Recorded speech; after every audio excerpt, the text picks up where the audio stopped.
winds. This afternoon, north winds 5 to 15 knots becoming west. Waves 1 to 3 feet subsiding to 2 feet or less.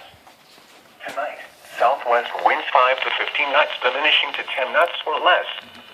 Waves 2 feet or less. 10 knots or less. Waves 1 Ah, foot here or it is. less. 7 p.m. Thursday Media night, flight south winds 10 at knots the or large less, field. increasing to 10 to 15 knots. Waves 2 feet or less. Friday, southwest winds 10 to 20 knots becoming northwest. A chance of showers and thunderstorms. Waves 1 to 3 feet.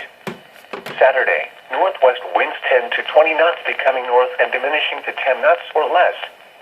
Waves 2 feet or less. Sunday, north winds 10 knots or less becoming northeast. Waves 1 foot or less.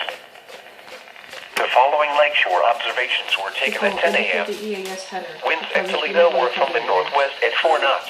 Is this gonna be Winds at the buoy, really located 3 miles northwest of Reno Beach, were from the north-northeast at 9 knots. It's coming. Shh.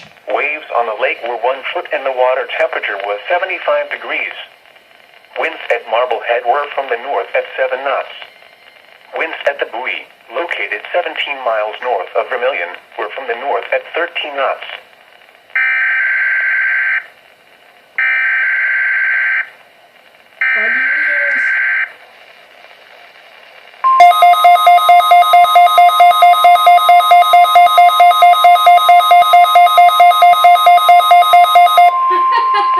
This is a test of the Weather Service weather radio warning alarm for the WNG698 listening area of north central Ohio.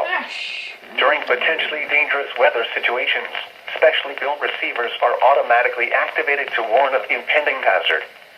Tests of these receivers are normally conducted by the National Weather Service every Wednesday between 11 a.m. and noon. When there is a threat of or existing severe weather in the area, the test will be postponed until the following day. This ends the test of the National Weather Service weather radio warning alarm.